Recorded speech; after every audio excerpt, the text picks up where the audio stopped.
स्वतंत्रता का अधिकार, राइट ऑफ फ्रीडम, आर्टिकल 19 यानी भारतीय संविधान के अनुच्छेद 19 में यह प्रावधान है कि भारत के नागरिकों को वाक एवं अभिव्यक्ति की स्वतंत्रता रहेगी। ये फंडामेंटल राइट है। भारत में के जो नागरिक हैं उनको उनका एक मौलिक अधिकार है कि अपनी वाणी, अपने वचनों द्वारा और अभिव्यक्ति द्वारा इनको स्वतंत्र हैं कि अभी इसकी स्वतंत्रता इनको दी गई है। तो इसमें वाक एवं अभिव्यक्ति स्वतंत्रता में नंबर 1, भारत के सभी नागरिकों को वाक एवं अभिव्यक्ति की स्वतंत्रता है।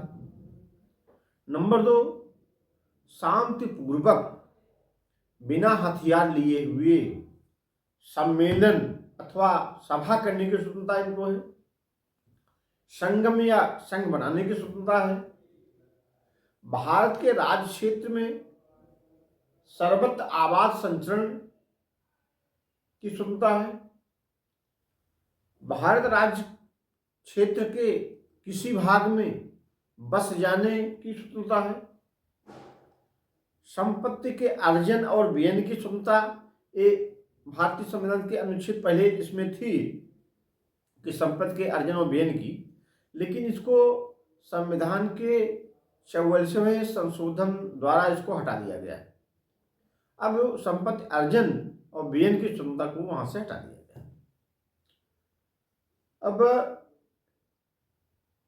कोई व्यक्ति भारत के राज्य क्षेत्र में, किसी क्षेत्र में कोई व्यक्ति कहीं भी अपनी वृत्ति, उपजीविका, कारोबार, व्यापार भारत के किसी जगह कर सकता है। अब वाक एवं अभिव्यक्ति की स्वतंत्रता है तो ये स्वतंत्रता ऐसी होनी चाहिए जिससे जो आप वाणी बोले इससे किसी दूसरे के फंडामेंटल राइट का वायलेशन न हो, दूसरे के मौलिक अधिकार का हनन न हो। और जैसे आदमी वाणी की स्वतंत्रता है तो वाणी से ऐसी बात बोले किसी को गाली न दे, तो यह स्वतंत्रता जो है गाली देने की नहीं है। आपको वाणी की स्वतंत्रता तो है, अपनी वाणी द्वारा किसी को कुछ कर सकते हैं, लेकिन किसी को गाली नहीं दे सकते, किसी को मानहानि नहीं कर सकते, किसी का अपमान नहीं कर सकते। तो इस पे जो है रोक भी लगाई गई है। और यदि वाक स्वतंत्रता, वाक एवं अभिव्यक्ति की स्वतंत्रता जो है तत्समय कोई विधि, कोई अधिनियम, कोई एक्ट जो बनाया जाएगा और उससे इसको निबंधित किया जा सकता है। राज्य क्षेत्र भारत की प्रभुता, एकता और अखंडता में ऐसी कोई स्थिति हो तो ये अपने आप ही सस्पेंड हो जाएगा। मौलिक अधिकार के जो सेक्शन 19 है वो सस्पेंड हो जाएगा। तो कुछ दशाओं में ये अभिव्यक्ति स्वतंत्रता जो है कुछ समय के लिए स्थगित हो जाती है, सस्पेंड हो जाती है, निलंबित हो जाती है। तो जैसे बंद व हड़ताल, माने यदि कहीं हम बंदी करें, हड़ताल करें या भारत बंद का आह्वान करें या किसी विशेष राज्य में, किसी विशेष नगर में कि भाई इस दिन जो है ये बंदी रहेगी, तो क्या अभिव्यक्ति की स्वतंत्रता में आती है? या हड़ताल करें, क्या ये अभिव्यक्ति की स्वतंत्रता में आती है? उत्तर है नहीं। बंदी और हड़ताल ये अभिव्यक्ति स्वतंत्रता में मौलिक अधिकार, फंडामेंटल राइट ये नहीं है। ऑनरेबल सुप्रीम कोर्ट ने भारतीय कम्युनिस्ट पार्टी मार्क्सवादी बनाम भरत कुमार 1997 सुप्रीम कोर्ट ने कहा है कि बंद व हड़ताल जो है, हड़ताल आदमी करता है, बंदी करता है, बाजार बंद का आह्वान करता है, तो ये जो है ये अवैध है। यह स्वतंत्रता, ये फंडामेंटल राइट इनका नहीं, तो उसको अवैध कर दिया। बंदी और हड़ताल दोनों अवैध कर दिया। अब हड़ताल कहाँ उचित है, कहाँ अनुचित है, कहाँ वैध है, कहाँ अवैध है, यह विशेष परिस्थितियों पर निर्भर करता है। जैसे कर्मचारी लोग हड़ताल करते हैं या जुडिशरी हड़ताल करती है, जुडिशरी मतलब अधिवक्ता हड़ताल करते हैं, जुडिशरी बाइकाट करते हैं, या राज्य के कर्मचारी हड़ताल करते हैं, या केंद्र के कर्मचारी हड़ताल करते हैं। तो मतलब अब ये विशेष परिस्थितियां क्या हैं और वो जो हड़ताल कर रहा है वो संघ क्या है, कैसा संघ है, तो वो उस पर निर्भर करता है। जैसे अब जो राज्य कर्मचारी हैं, केंद्र कर्मचारी हैं, वह राज्य अथवा केंद्र द्वारा वित्त जो पोषित है, वित्त पे उनके पोषित हैं, उनकी नौकरी की हैं, उनके नौकर हैं, उनके सेवक हैं, एक संप्रभु सरकार है, संप्रभु राज्य के। जो राजकीय कर्मचारी या केंद्रीय कर्मचारी हैं, जो निगम के या किसी सरकारी कंपनी के, किसी सशस्त्र बल के, ये जो कर्मचारी हैं, ये जो एम्प्लॉई है, क्योंकि इन पे सरकार का नियंत्रण है, केंद्र का या राज्य सरकार का या जैसा भी हो, तो केंद्र सरकार का नियंत्रण है, ये हड़ताल यदि करते हैं, या कॉलेज ही गवर्नमेंट कॉलेज हो या एडेड कॉलेज हो,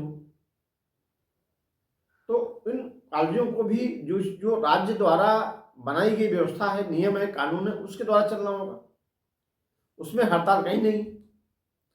तो यदि वह निगम, वह संघ, वह सोसाइटी हड़ताल करती है जो राज्य अथवा केंद्र पर निर्भर है, उनके आश्रित है, राज्य अथवा केंद्र जिनका पोषण करती है, वो हड़ताल करते हैं, तो वह हड़ताल अवैध है। क्योंकि अधिवक्ता यदि हड़ताल करता है, अधिवक्ता जो है केंद्र द्वारा, राज्य द्वारा, कोर्ट द्वारा ये वित्त पोषित नहीं है, तो यद्यपि इसकी हड़ताल जो है, अब किस ढंग से हम कहें, अब इसकी हड़ताल जो है वैध है, अवैध नहीं है। अधिवक्ता हड़ताल कोई करता है तो कभी वैध, कभी अवैध नहीं है। अधिवक्ता की हड़ताल वैध, क्योंकि न तो इनके ऊपर ये सरकार द्वारा, राज्य सरकार द्वारा वित्त पोषित है, न केंद्र सरकार द्वारा वित्त पोषित है, न कोर्ट द्वारा यानी न्यायालय द्वारा वित्त पोषित है, न किसी निगम या कंपनी द्वारा वित्त पोषित है। ये स्वतंत्र है, इन पे नियंत्रण केवल बार का है, बार एसोसिएशन का है, उत्तर प्रदेश बार एसोसिएशन का, ऑल इंडिया बार एसोसिएशन का, जिसके अंतर्गत हैं, जो इनको सर्टिफिकेट दिया है, जो इनको अधिवक्ता बनाया है, जो इनका रजिस्ट्रेशन किया है, उसके अंतर्गत है। जो कहेंगे इनको मानना है, उसके मानने के लिए बाध्य है। सरकार के आदेश को अधिवक्ता हड़ताल करता है, कहता है सरकार रोक लगाती है कि हड़ताल अवैध है, तो इनके ऊपर कोई उनका प्रतिबंध नहीं है, क्योंकि हम उनके अंडर में नहीं है, हम लोग पोषित नहीं है उनसे, वो हमको नौकरी पर कोई नहीं रखे हैं, वो हमको पैसा नहीं देते हैं, वो हमारा खर्चा नहीं चलाते हैं। तो चूंकि हड़ताल, अब देखना पड़ेगा हड़ताल कहाँ वैध है, कहाँ अवैध है।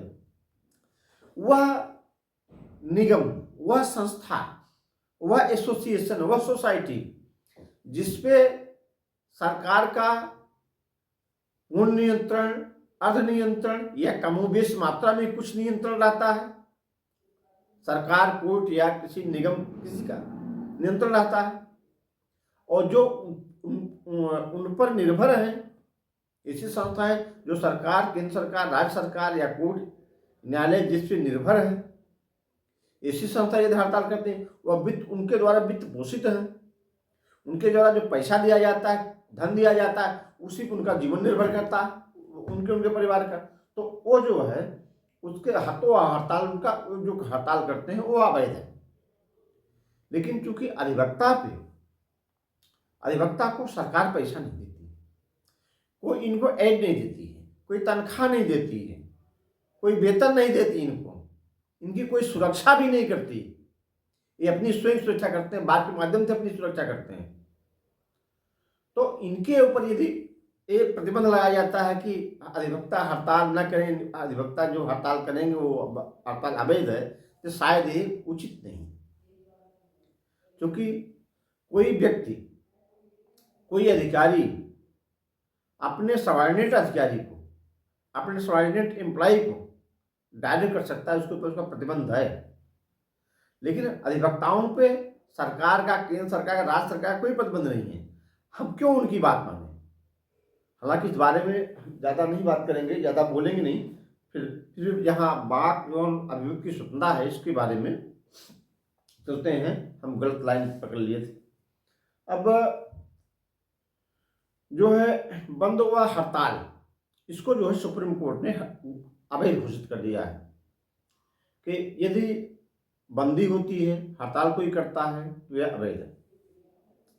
और निंदित कैदी का साक्षात्कार, जो कैदी जेल में बंद है, यदि उसको फंडामेंटल राइट है वो अपनी अभिव्यक्ति कर सके, वीडियोग्राफी द्वारा, पत्रकार द्वारा, फोटोग्राफर द्वारा, टीवी चैनल द्वारा, केबल द्वारा, जैसे भी हो, उसको फंडामेंटल राइट है कि अपने विचारों का प्रदान कर सकते हैं, अपनी बात कर सके। तो इसमें पत्रकार भी उसकी बात सुन सकता है और उसकी बात सुन के उसके बाद पेपर में निकाल सकता है, न्यूज़पेपर में निकाल सकता है।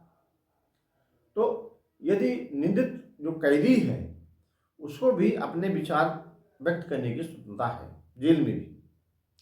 जेल में जाके पत्रकार उनकी बात सुनकर, मित्र बन के अपनी उनकी बात सुन के निकल सकता है, अथवा टीवी और चैनल के माध्यम से अपनी बात कर सकते हैं।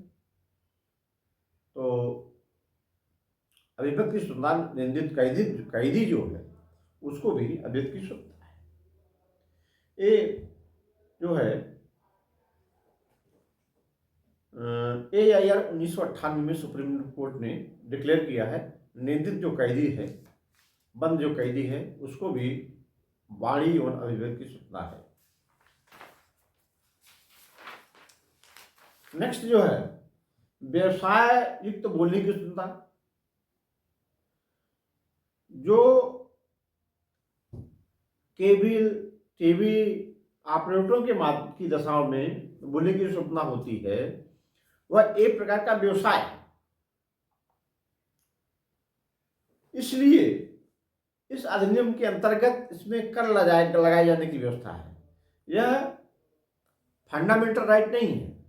जैसे जो टीवी केबल चैनल पे अपनी बात बोलता है, अपनी बात कहता है, अपना व्यवसाय करता है, जो ऑपरेटरों द्वारा उनका होता है एग्रीमेंट होता है या जो उनका संबंध होता है, तो ये एक प्रकार का व्यवसाय है। इससे उनको पैसा कमाते हैं। जब इससे पैसा कमाते हैं तो इस पर टैक्स लगाना जो है मुनासिब है, टैक्स लगाना वाजिब और उचित है। इसमें फंडामेंटल राइट का वायलेशन नहीं है। यदि सरकार इस पर कर लगाती है तो इसमें फंडामेंटल राइट का कभी भी वायलेशन नहीं, क्योंकि यह पेशेवर हो गया, व्यवसाय युक्त हो गया, क्योंकि ये पैसा लेते हैं। नेक्स्ट जो है, अब इसको अनेबल सुप्रीम कोर्ट ने AIR 1998 में सुप्रीम कोर्ट ने इसको हुजूम सिंह बनाम उत्तर प्रदेश राज्य में इसको पूर्ण रूप से डिफाइन किया है और ये कहा है कि टीवी ऑपरेटरों की दशा में बोलने की स्वतंत्रता दी जाती है और वह एक व्यवसाय तो होता है, इसलिए इसमें कर लगाने जाने पर फंडामेंटल राइट यानी मौलिक अधिकारों का हनन नहीं होता। अब एक है नेक्स्ट, आतिशबाजी से निपटने का अधिकार। किसी भी नागरिक को आतिशबाजी बनाने और बेचने का फंडामेंटल राइट नहीं है।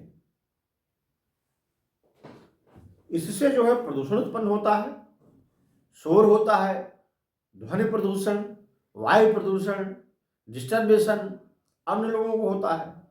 तो एक बात है कि जहां हम अपना फंडामेंटल राइट, अपने मौलिक अधिकारों का प्रयोग वहीं तक कर सकते हैं जहां तक कि दूसरे के मौलिक अधिकारों में उल्लंघन ना हो। मान लीजिए हर व्यक्ति को आराम से अपने घर में आराम से सोने का अधिकार है, मौलिक अधिकार है, आराम से अपने घर में सोए शांतिपूर्वक। लेकिन आतिशबाजी, कोई बाहर आतिशबाजी दगाता है, आतिशबाजी छोड़ता है, उससे प्रदूषण होता है, उससे शोर होता है, उसके नींद में व्यवधान होता है और वायु प्रदूषित होती है, जिससे वो वायु जब जाएगी उसके फेफड़े में उससे उसको नुकसान होता है। यहाँ फंडामेंटल राइट का वायलेशन हो गया। ये फंडामेंटल राइट नहीं हुआ। आतिशबाजी बनाना, दगाना, इसको बेचना, तो ये जो है इससे फंडामेंटल राइट का वायलेशन होता है। तो ये आतिशबाजी बनाना, बेचना, उसको उपयोग करना, दगाना, तो जो है ये फंडामेंटल, इससे सरकार रोकती है तो फंडामेंटल राइट का वायलेशन नहीं होता है। ये ऑनरेबल सुप्रीम कोर्ट ने AI 1998 सुप्रीम कोर्ट ने इसको ये बिल्कुल फंडामेंटल राइट का इसको वायलेशन बताया है कि यदि ऐसा किया जाए, आतिशबाजी बनावे, दगावे, बेचे, तो मौलिक अधिकार नहीं है बल्कि फंडामेंटल राइट का वायलेशन होता है। लेकिन ये फंडामेंटल राइट जो है केवल नागरिकों को ही, भारत के नागरिकों को ही उपलब्ध है, ये विदेशी नागरिकों को उपलब्ध नहीं है। नागरिक तो सभी है। नागरिक मतलब व्यक्ति, वास्तविक व्यक्ति मीन्स नागरिक। लेकिन यह केवल भारत के नागरिकों को ही उपलब्ध है, ये प्राप्त है मौलिक अधिकार, फंडामेंटल राइट।